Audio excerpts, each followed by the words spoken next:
Welcome to the Disability and podcast, bringing together thoughtful discussion and debate. I'm the Disability Arts Online founding editor Colin Hambrook, and this month I chat with writer and activist Jet Moon about You Are Here, an intersectional resource which shares interviews and creative output from a broad range of survivor writers.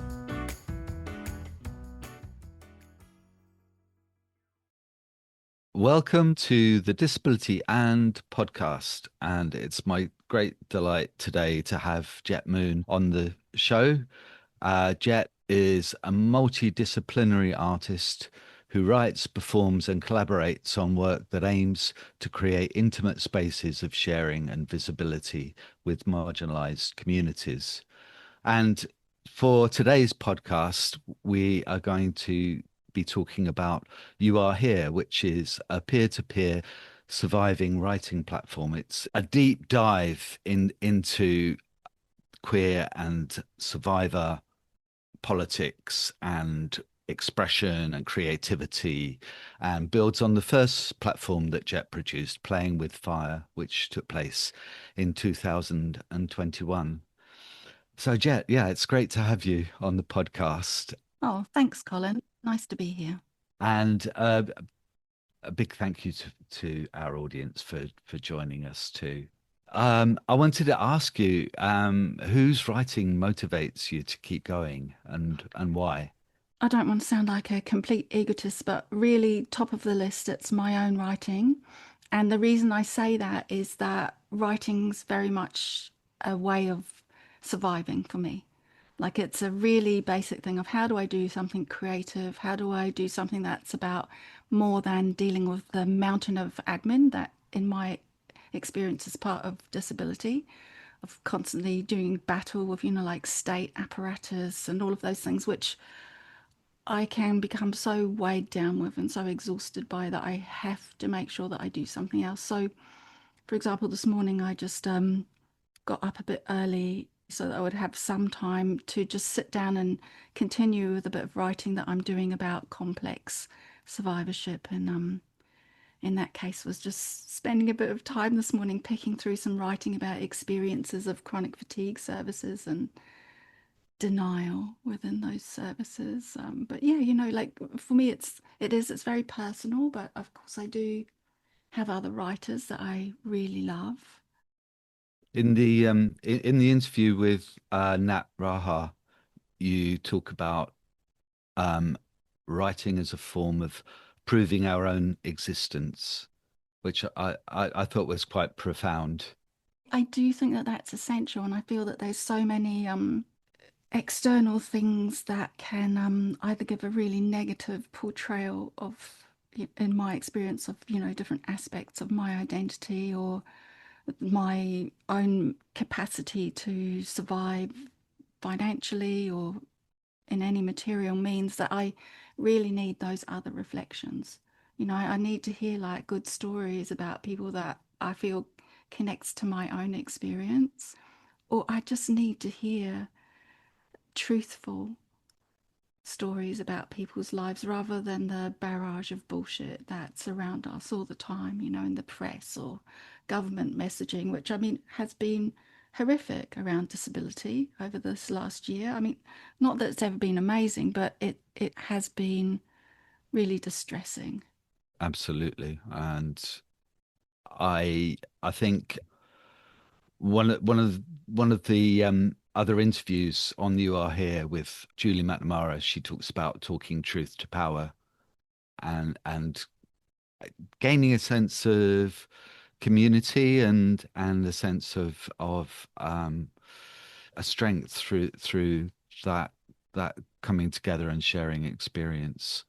Absolutely, but Julie also talks about shifting the lens in terms of accessibility, because they talk a lot about their commitment to real accessibility rather than a kind of tokenism, and they go very much in depth into what that is. And so I think that that's another form of that truth to power, because it's okay, well, this is what real accessibility and real involvement could look like versus that kind of checkbox thing where it's like, oh look, we've asked you a questionnaire, or we've done the very, very basics, and I think that having that much more, or something that actually really, yeah, I'm just trying to think about the actual wording of what Julie says, but there is a short piece that is a sample of her interview where she talks about like what that is, and I think it's that in itself is also truth to power. It's not just the story itself. It's like how does the creation process actually function? How do people actually be involved in that? I mean, it's not just the words. Yeah, yeah. And there was a I can't remember who said it, but there was another sentence that was about pushing back against erasure, misinformation, and loss, which I picked out, which kind of meant a lot to me personally. That need to put your experience down into writing, into words that validate your experience in a world which it persistently invalidates us. I think also when I speak about this thing of writing ourselves into existence, it's also the ability to even identify experience. Because for me, I would come from a background where maybe I didn't have language to name my experience. I didn't have a context or a social surround to say to me, oh, okay, well, this is maybe a really typical experience of someone who's queer or autistic or has experienced trauma. For me, I was needed to rediscover that concept of the personal as political, but actually then have more exposure to ideas and other people's words to even be able to name my own experience, if that makes sense. What does the title of the Survivor Writing Project, You Are Here, what does that mean to you? Well, it's quite literal. I mean, it is a thing of like, you are here, like you like when we look at a map or something, and there's that spot, which for a very directionally challenged person like myself is always helpful, of like, oh, okay, so this is where we are on the map. But it's also the thing of like, we are here, we're existing, we've survived in the sense that, like, we're physically still here. But I think it's also about the thing of, as you say, like having a story, having relevance, finding a voice, because I think that is a really vital aspect of the survivor writing, and it's something that often people are struggling with, is that they have a story, that their story is valid, that their story means anything to themselves or anyone else. It's really this empowerment sense that you're important. One of the things that Debbie McNamara says about psychiatry, talking about it as such a dehumanizing experience, and the way that it can just obliterate you and reduce you to a diagnosis and a set of prescriptions for drugs and treatments that just further kind of dehumanize and destabilize and make it impossible for you to function as a human being. I talk a lot about being disabled by psychiatry in a social model sense. I kind of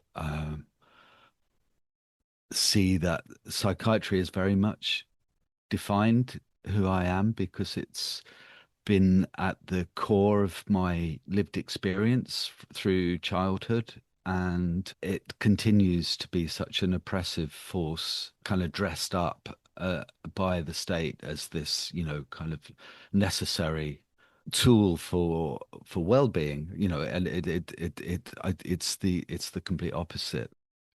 Debbie speaks really beautifully about the survivor poetry and the chorus of, people who have experience of that psychiatric system, or have, who identify with that mental health picture, but how empowering it is to have other people listen from a place of experience, and I think that Debbie's voice is very joyful at the same time as conveying a lot of information. But the things that she says about the power of having gone through experience where bringing that into writing gives other people a window into something that maybe other people don't have that experience, but it's also a power in itself to bring something through in the form of creative writing, and that, just that as an act of survivorship. So I think that Debbie and I are very much on the same page with these things, but also the power of peers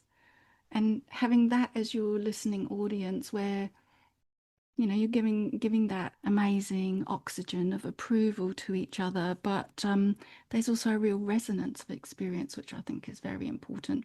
And I mean, when you talk about this suppressiveness of psychiatry, when what I had been writing about this morning was this bizarre experience of going to a chronic fatigue clinic, which the only things that they offered was graded exercise therapy, which has now been banned, or meditation classes, or a psychiatrist.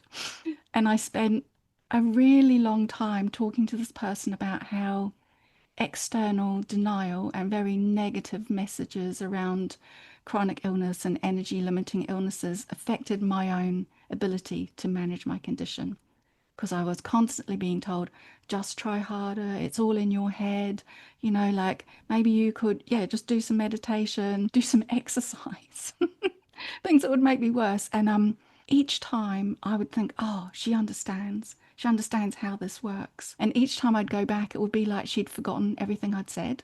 I mean, maybe she was just really bad at taking notes, but we had just like Groundhog Day therapy for the longest time, where this person would look at me and like nod and make sympathetic noises, and it was the most bizarre thing.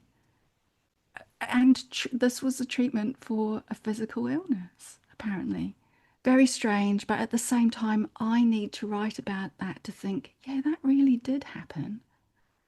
When there's so much external gaslighting, it's like, oh, maybe I'm just being a bit harsh, but it's like, I know that that person also then wrote in my notes that I was had difficulties engaging with the therapeutic process.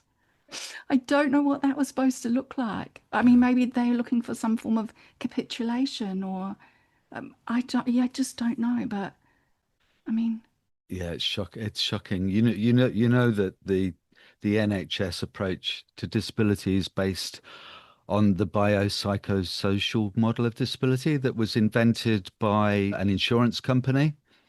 well, that I didn't know that it was, but it's Unum. unsurprising. It was headed up by Lord Freud originally, about 20, 30 years ago. It was actually in the late 1990s that so the state have been planning this attack on disabled people for a very long time. I Um, mean, planning or whatever, I think that it also comes from like a underlying, I would say, a eugenics view of disability, like a basic lack of understanding and hatred. I was intrigued to know what the process was for bringing the survivor writers together for the project, for interview, and also there's quite a lot of commissions of creative pieces on the platform too. So a little bit different between the commissions and the interview. So the first time I did the Survivor Writers project, it was called Playing with Fire, and it was just a half-day workshop and commissions to create a zine and also support for myself, like finishing a novella. And this time I expanded the project, so it would be those original workshops, but it was also a writers group and a set of interviews, and again, writing time for myself. And it was also bringing in Welcome Collection as collaborators, so we'd have a place for the archive. And there would actually be this body of work. The You Are Here Survivor Writers platform would have a home that would have some longevity to it. And the process of bringing people into the Survivors Writers group was an open call. So it was through Spread the Word, it was putting something online, it was saying, hey, there's this offer. Are you a survivor writer? Very, very open idea of survivorship. So that's including people who have experienced sexual violence in their lives, but it's also really anyone who feels that trauma has been part of what's coloured their existence as a person. And we were explicit in saying, we also would include like racism, transphobia, homophobia, um, discrimination against disabled people would also be a form of trauma. So really leaving it, because I think that often when there are these catchments that people could, how are people, do they belong to the demographic or whatever? There's often a bit of a list. And for me, I wanted to be more open than that because there will always be things that I don't know. And if people feel drawn towards that concept of survivorship and sharing space with other survivors and they feel a need for that, I want it to be open in that way. And we asked people to put forward pieces of writing. It was really hard making selections because we had loads and loads of people apply and only a small number of places. So you have to say no to people, which is hard. Also, tried to make it accessible in terms of offering bursaries for disabled people and also bursaries for people from working class backgrounds. And for the interviews, I suppose I had in my thoughts of what's a range of experiences around survivorship where I can go to people who I have some kind of connection with, because normally I'm not just like cold calling people saying, "Do you want to do an interview?" We would have met or had some kind of connection. And then offering people the opportunity and saying, well, look, this is the project, this is the aim, this is what will happen with the work. Would you be interested in doing this? Yeah. Mm, mm. And I I think the impact of the project comes across in the writing itself that's on the platform. And Julie McNamara again, she talks about that kind of listening and connecting to others' stories, how it changes our bodies physically, the hairs on the back of our necks or the freeze in our guts, the tension in our bodies when we're listening to aspects of somebody else's story. She talks about kind of it being a real excitement for her, which I thought was very, very moving, powerful. I think it might even say it being about their whole reason for living. But I mean, Nat Raha also talks about this embodied experience of writing. Nat's doing a lot of reading poetry out loud with an audience and a kind of what happens with the audience in that process, or like who feels a connection to the work, who's hearing what within the work. Yeah, I mean, I think each of those writers has a very particular approach. I mean, it's people who, I mean, they might be academics or researchers. Christine Bylund in Sweden, they're an academic and researcher, even though they also have a history as like a stage director as well. But Debbie's more involved with that poetry world. Julie McNamara's producing stage plays. Jewel Clark's producing stage plays, like writing and performing.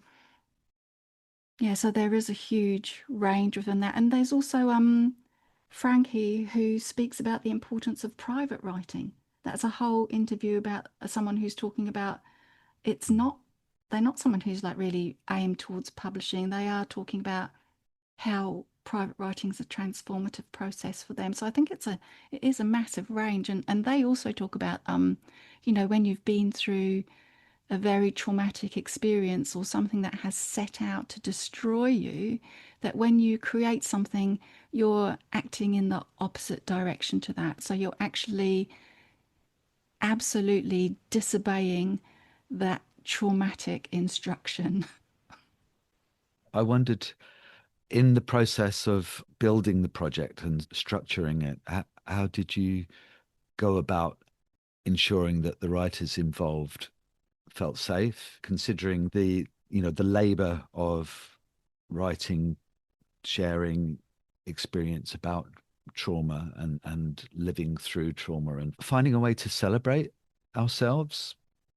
Yeah, I mean, maybe I went about that in quite a longhand process. And for me, that's what it takes. It's not just a very quick contact and setting something up. So, with all of those people, I'd have a connection of some kind. So, we do know each other, even if it's in a small way, like we have experience of each other. So, that starts to build a bit of a connection of trust. I do have the history of the other work that I've done. So, I've been working with communities, doing mutual aid projects and as an activist for more than 30 years. So there's a bit of a track record.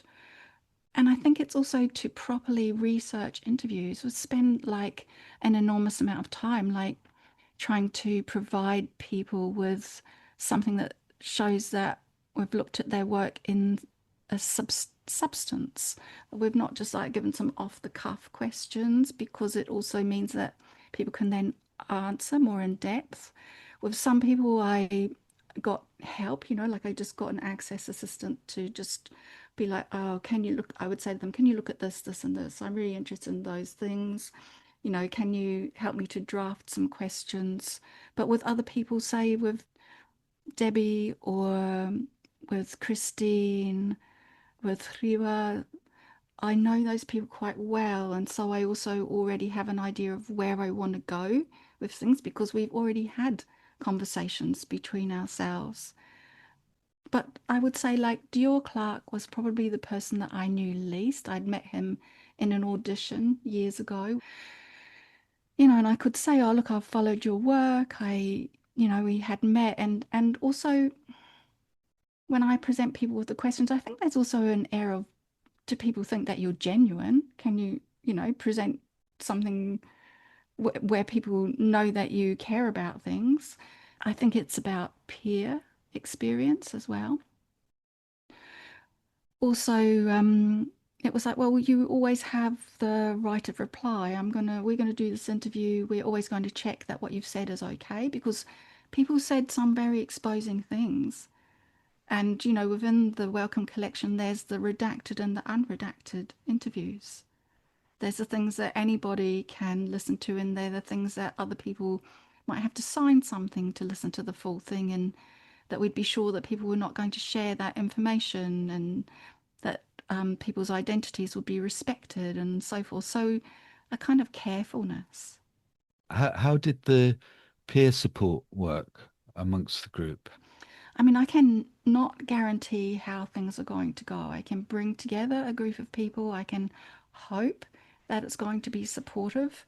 One of the things I did was I also sought advice about how to manage a group like this. And one of the things was to have a counselor on side during our Zoom sessions so that if there was something that someone felt was very triggering, rather than the whole group have to kind of stop, we'll all kind of go into that or whatever, it would be okay, but you can also step to one side, have a private conversation with a therapist, and maybe have a way to deal with that.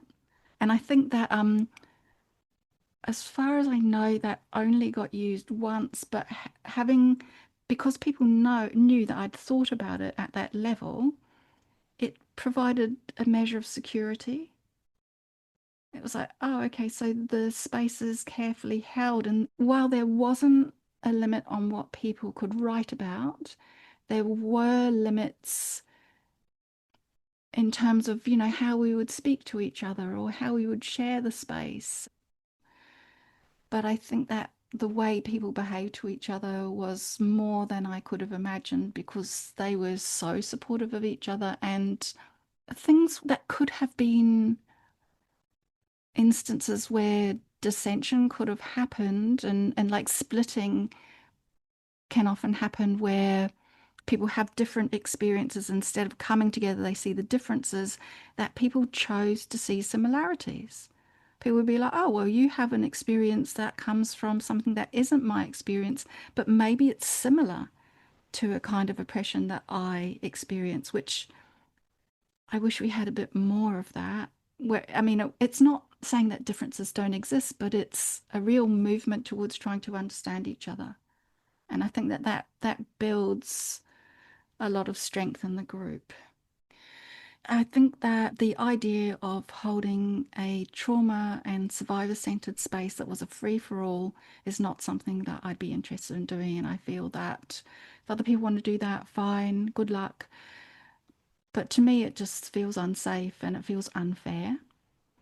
And one of the things that, I mean, I spent such a long time thinking about, oh God, how can I hold this kind of space without everyone just like triggering each other and we all go away feeling more traumatized than we did in the first place? And one of the key things that we start out with is that we might name experience. So you've said, oh, like, I'm a survivor of psychiatry. And I'm like, oh, yeah, I've like lived with chronic illness for a long time. Or, I've had XYZ experience. And okay, so we would go with those key points, but we wouldn't unpack the story. It wouldn't be like, oh, and then this happened, and people would not narrate the details of their experiences. And this would be a thing that we would have. I think other people by default chose to go with trigger warnings, which I sometimes I'm a bit like, oh, I feel that's quite complex. But we did go with that, and people would use trigger warnings. We'd encourage people to use the mute button if they felt that they needed a break from what someone else was saying, because I think that's completely valid. Like take a break, leave if you need to leave, and just probably quite a lot of rules about we would in the groups that were not the survivor writers ongoing groups, in the group where people came for like a one-off workshop, we'd be like, oh, well, we're only going to give people positive feedback in this group because it's the first time we've met, we're in a very vulnerable space.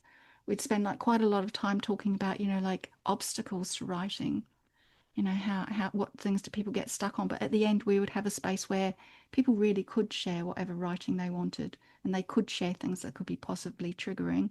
But I felt that we'd built up trust over quite a period of time to get to that point, and it did feel very intimate. And I think it was also that people trusted and brought their vulnerabilities into that space, like people wanted to have the space. And I think that often one person doing that can make space for another person to do that as well. So a little bit of vulnerability then helps the group to open. And I'm also very much say clearly, okay, but if I think that you're making a comment on someone else's experience, or you've gone into the area of giving advice or any of these things, I will stop you and I'll say, oh, hi, this is not what we've agreed on. I think that's okay.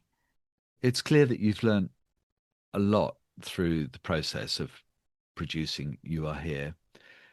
Do you have any top tips, any recommendations, things to think about that you would give others for reflection in creating a similar space for survivor writers?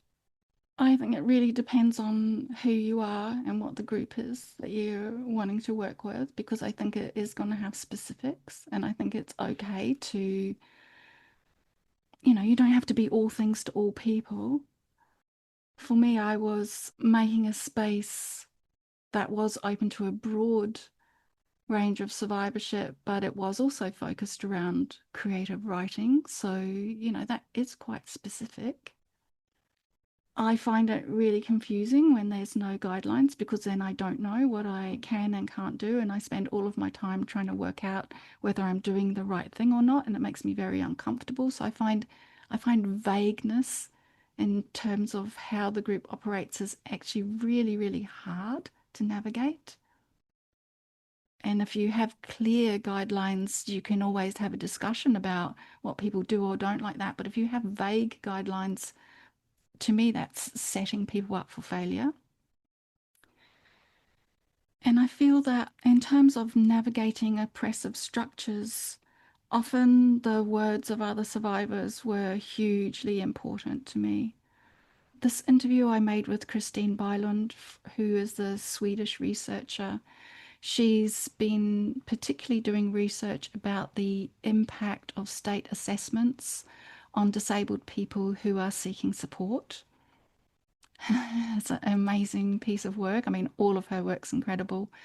And so we could also have this conversation. And at the time, I was going through a PIP review that was, I mean, sending me deep into trauma territory.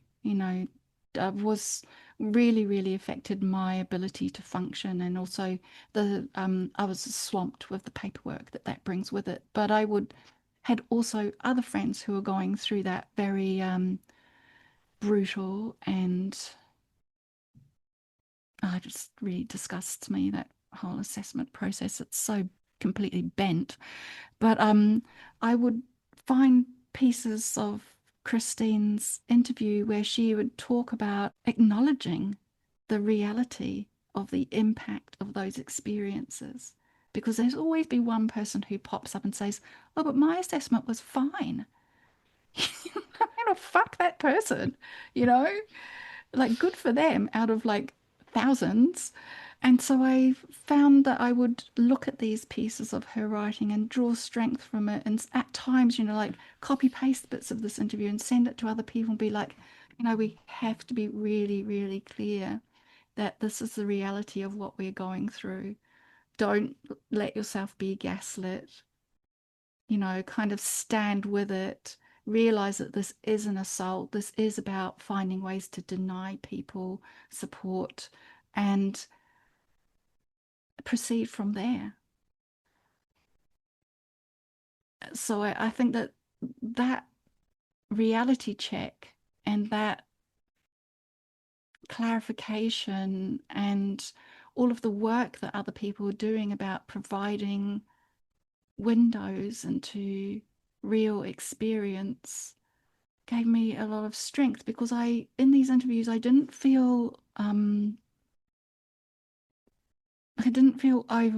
I didn't feel like, oh God, we're all going through such a lot. I often felt quite buoyed up by the process of speaking with others, and it would lift me and just give me hope, which for me, the way that my brain works, it can quickly flicker away, and I need to reinstall that hope and have another conversation and look at, engage with another group of peers. But that for me is really the essence of navigating those oppressive structures, is having affirmation, having someone who has shared that experience or shared similar reflect back to me and say, yeah, this is really happening. And then we find ways through. I think a lot of it is about affirmation, isn't it? That's a real key to the strength of You Are Here. And Also, that we suffer from a real lack of richness of stories. We are sold so many shallow and inaccurate and discriminatory stories about ourselves and others, like the whole thing about like migrants are living in luxury in hotels. Uh, People who claim mobility do it with a snap of their fingers and are again just having this luxurious thing that other people are not having. Yeah. yeah, yeah, it's And and sickening. and that is, it's just like this little crusty scab on the top of reality, where the real stories give a real depth of experience and something about real lives and something that's nourishing and exciting. What's next for the You Are Here project, for the Survivors Writing Group? So it took a lot longer than I would have liked to get it done, but and to get it up online, to get it all catalogued, to have it launched online. And now what I'm doing is that I got a small amount of funding from Grand Camp Maisie Fund to reprint the book, like the anthology of the survivor writers' work, and which has excerpts from the interviews and the creative work in it. And also all of the work is now up online, both in sound form and in text form. And so it's a resource. And what I'm starting to do is to find ways to share that with other people. So recently I did a workshop at a drop-in center for survivors. Like it's a like a night drop-in center, and did a survivor writing workshop with a few people, and that was really amazing. And as I said, you never know how things are going to go, but sitting with that group of people and playing some of the short excerpts of the recordings and having those little things like Frankie talking about the importance of private writing, or Christine Byland saying, would I wish that I didn't know the things that I know now? Like what's my perspective on having knowledge about oppression? Would I rather have it or not? But hearing those voices with another group made the whole project make sense. And it was a thing where afterwards lots of people kept like patting their chest in a way of like we felt a lot about that together, and we did. And I have also done a more like a bigger, broader workshop just introducing the project. I'm talking not so much through literature, but I mean, how are we surviving? Like having that discussion with people and holding space for that, and using the work as a resource for that, because it is very intersectional. People talk about many different kinds of oppression and survivorship. So that's where I'm at next, is finding ways to share that, but it's always on a bit of crypt time. It's always figuring out, like how can I do that? What energy do I have? But, it exists, it's there, and I will find ways to do that. Have you had feedback from Welcome themselves? They were so helpful to work with. For a start, they were just really, really helpful in how to go through that quite complex cataloging process, which I had no knowledge of whatsoever. And my poor PA spent many, many hours dealing with like reading spreadsheets and stuff, which are impossible for me, and and picking through errors and doing catalog numbers and all this kind of stuff. But Welcome were very supportive, and their feedback was that they were very positive about the project, and they said this is the reason that we support non-academic and non-professional researchers, this kind of research coming into the archive. It gives sense to that whole way that we do support people who are working, who are coming from peer groups, or who are doing things in a different way that is outside of the usual structure, that they're like, yeah, this is why we support that. That's absolutely terrific, and I have a personal, very kind of strong sense of the value of people's stories, having come from a traumatized background myself, and all power to you for having produced this and got it out there through Welcome. It's something I certainly on a personal level, I think it's something that you kind of delve into, the writing there, kind of when here and there when you've got time. I wondered, did you have any thoughts on how your audience would access the interviews and the creative work? Yeah, so obviously it depends on maybe personal interests. So what are people drawn to?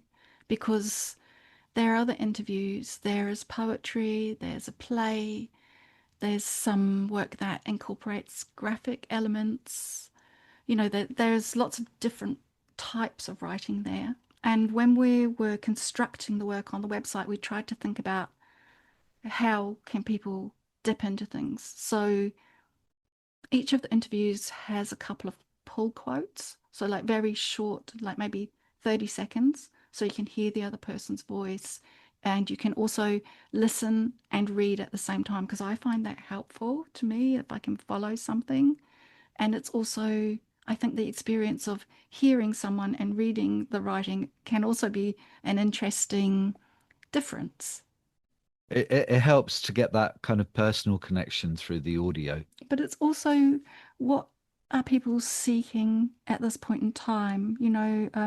Lisa Davies is, they're a disabled writer who's a chair user. They're also an incredibly um, fierce academic, but they're a poet, and we have their poems, one of which is called Fuck Hills. So it's like, if that's something that, to me, there's this very wry humor, but it's also who is going to most connect with this. Or Dior Clarke's work is about, as a gay man with a Afro-Caribbean heritage, he's talking about how can he represent his experience, but also represent a complex experience as a black gay man. But he also talks so beautifully about breaking through into the process of writing, and that struggle of he's like, have the fight with yourself, but just like write it. You can think about how to get it out there afterwards. And I love that. Or Nat Raha, she's again like an amazing academic, and she's also a woman of trans experience, a woman of color, and she's writing about this whole history of colonialism and carceral systems through the means of poetry. So there are so many different places to go within the work, but I think those snippets can help. But there's also the booklet is available to download online. So you can also download like the booklet itself. So there's a lot of different ways to go into that. And as you say, like dip in and out of it or find what feels most relevant to you. I found the interview with Nat really fascinating, um, and she talks about the impact of colonialism in creating all of these island prisons across the world, and uh, that that that kind of really resonated with my own kind of sense of feeling isolated in being able to express personal experience of oppression and trauma. And it made me think much more deeply about carceral systems, as you say. It's a very powerful interview.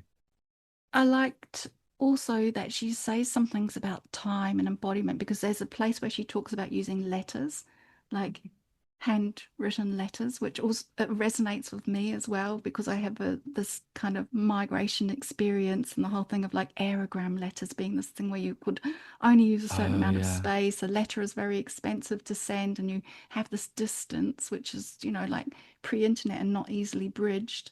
But then she is talking about what happens through the process of writing and reading for her, in this kind of embodiment and a kind of rhythm or that takes over, and this physical sense, which I thought was also again very powerful, because then it's like what's happening in time.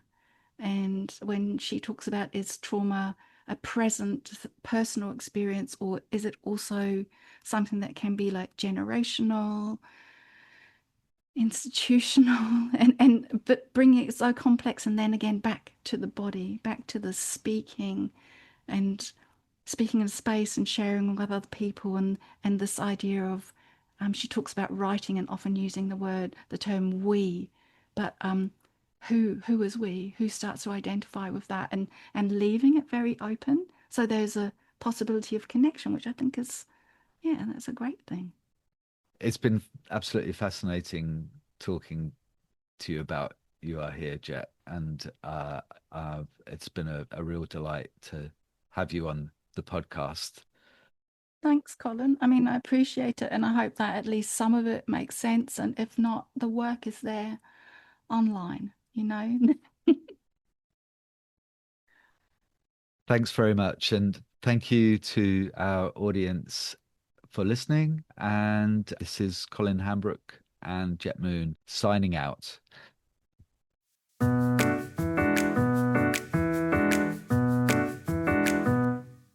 We do hope you've enjoyed listening to this episode of Disability And.